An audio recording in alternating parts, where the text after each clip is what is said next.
이 강의는 Operating System 3 Easy Pieces라는 책의 내용을 간단하게 요약한 강의입니다. 1강의 주제는 Process, Context Switch, System Calls입니다. 우리는 컴퓨터나 휴대폰에서 여러 가지 프로그램들을 돌립니다. 예를 들면 웹브라우저, 파워포인트, 엑셀, 사진 프로그램, 음악 플레이어 같은 것들이 있습니다. 이런 프로그램은 명령어와 정적 데이터들의 집합으로 구성이 되어 있고 디스크라는 저장 장치에 저장되어 있습니다. 프로그램 자체는 생명이 없이 가만히 있는 존재지만 운영체제가 프로그램에 생명을 불어넣어서 실행 중인 프로그램을 프로세스라고 합니다. 프로그램이 실행되기 위해서는 디스크에 있는 명령어와 정적 데이터가 메모리 장치에 로드가 되어야 합니다. 이때 이 메모리 공간을 어드레스 스페이스라고 하고 코드, 데이터, 힙 영역과 스택 영역이 있는데 자세한 내용은 가상 메모리 단원에서 다룰 예정입니다.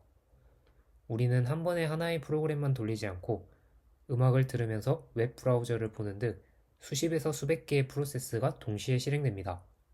하지만 CPU는 프로세스의 수만큼 많지 않습니다. 적은 수의 CPU지만 사용자에게 CPU가 많이 있는 것 같은 환상을 제공하는 것을 CPU Virtualization, 가상화라고 합니다. 하나의 프로세스를 실행하고 얼마 후 중단시키고 나서 다른 프로세스를 실행하는 작업을 반복하는 것을 타임 쉐어링, 시분할 기법이라고 합니다. 대부분의 현대 운영체제는 이 시분할 기법을 채택하고 있습니다. 운영체제는 실행 가능한 프로세스들이 여러 개 있을 때 어느 프로그램을 실행해야 할지를 결정해야 하는데 이를 스케줄링 정책이라고 합니다. 프로세스의 상태는 다음과 같이 세 가지가 존재합니다. 러닝 상태는 CPU가 프로세스를 실행 중이라는 뜻이고 ready 상태는 실행할 준비가 되어 있지만 CPU가 다른 프로세스를 실행 중인 상태입니다. blocked 상태는 프로세스가 디스크에 대해 I/O 요청을 했을 때와 같이 어떤 방해로 인해 프로세스의 수행을 중단하는 것을 의미합니다. 우상단의 그림과 같이 한 프로세스는 운영체제가 CPU에 할당해주는 여부에 따라서 실행과 준비 상태를 왔다 갔다 하고 I/O 요청이 왔을 때 대기 상태로 갔다가 I/O 요청이 종료가 되면 준비 상태로 이동을 하게 됩니다. 이 예시는 두 가지 프로세스 P0와 P1이 어떤 상태를 가지는지 나타낸 예시입니다. 각 시간이 초단위라고 가정하고 시간 순으로 어떤 일이 벌어지는지 살펴봅시다. 먼저 처음부터 3초까지는 P0가 실행하고 P1이 준비 상태입니다.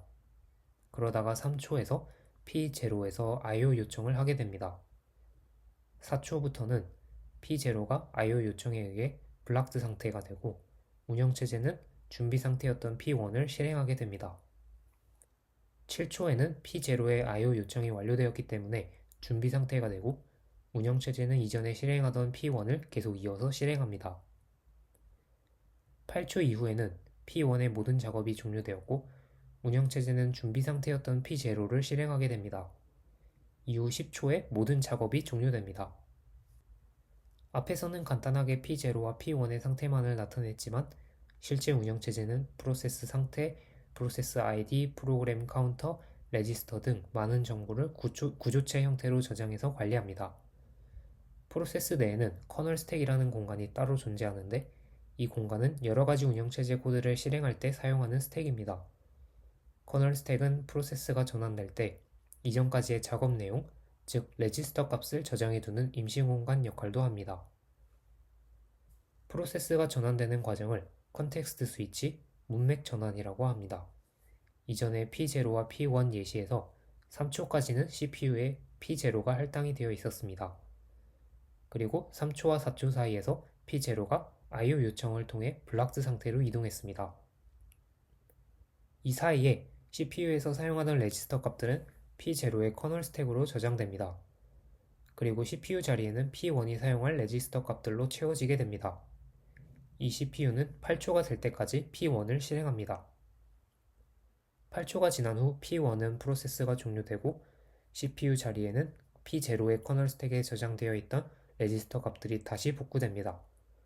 이로써 다시 CPU가 P0를 실행할 수 있게 됩니다. 운영체제는 컴퓨터의 중요한 자원을 보호하기 위해 프로그램이 실행되는 권한을 두 가지 모드로 구분합니다.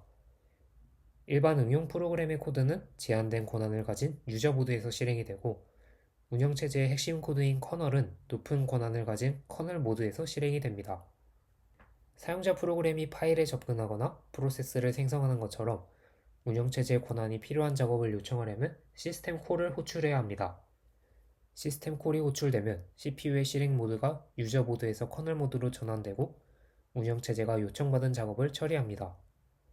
처리가 끝나면 다시 유저 모드로 돌아가 사용자 프로그램의 실행을 이어갑니다. 리눅스나 유닉스 프로그래밍 수업에서 시스템 콜에 대한 내용은 자세하게 배우므로 이 강의에서는 책에서 다룬 프로세스와 관련된 3가지 시스템 콜만 소개하겠습니다. 먼저 자식 프로세스를 생성하는 포크입니다. 기존의 프로세스에서 포크를 호출하면 그 줄까지의 정보를 그대로 복사한 자식 프로세스가 생성됩니다. 포크 콜 이후에는 자식 프로세스의 리턴 값은 0이므로 초록색 코드를 따라서 실행이 되고 부모 프로세스의 리턴 값은 자식 프로세스의 id 값으로 0이 아닌 값이 나오기 때문에 파란색 코드를 따라서 실행됩니다. 참고로 코드에서 PID는 프로세스 ID 번호라는 뜻이고 getPID는 자기 자신 프로세스의 PID 값을 리턴하는 함수입니다. 근데 이때 문제점은 포크를 한 후에 부모와 자식 프로세스 중 어떤 것이 먼저 CPU가 실행하는지는 알 수가 없습니다. 따라서 다음과 같이 자식이 실행된 후에 부모가 실행이 되거나 부모가 실행된 후에 자식이 실행되는 2가지 결과가 모두 나올 수 있습니다. 이렇게 결과가 2가지로 나올 수 있는 가능성을 막기 위해 wait라는 시스템 콜을 사용할 수 있습니다. 부모 프로세스에서 wait를 호출하면 자식 프로세스가 종료를 할 때까지 대기하게 됩니다. 따라서 부모가 자식보다 먼저 호출이 될 경우 자식이 먼저 호출되도록 부모가 블락드 상태로 바뀌게 됩니다. 그 결과 자식이 항상 먼저 실행되도록 만들 수 있습니다. 마지막으로 exec은 현재 프로세스에서 새로운 프로그램을 실행하기 위해 사용됩니다. exec 콜은 새로운 프로세스를 생성하는 것이 아니라 이를 호출한 프로세스의 주소 공간을 새로운 프로그램의 내용으로 교체합니다. 따라서 자식 프로세스가 exec 함수를 호출하면 같은 PID를 유지한 채 전혀 다른 프로그램으로 바뀌어서 실행됩니다. 인자값에 따라 여러 종류가 있지만 교재에서는 exec vp 함수를 사용하였습니다. 왼쪽의 코드를 보면 먼저 포크를 통해 자식 프로세스를 생성합니다. 자식은 child를 출력한 뒤에 exec vp를 호출하여 different 프로그램을 출력하는 새로운 프로그램으로 바뀝니다. 부모는 wait를 호출해서 자식이 종료될 때까지 기다립니다. 따라서 exec이 정상적으로 성공한다면 출력은 child, different program, parent 순서로 나타나게 됩니다.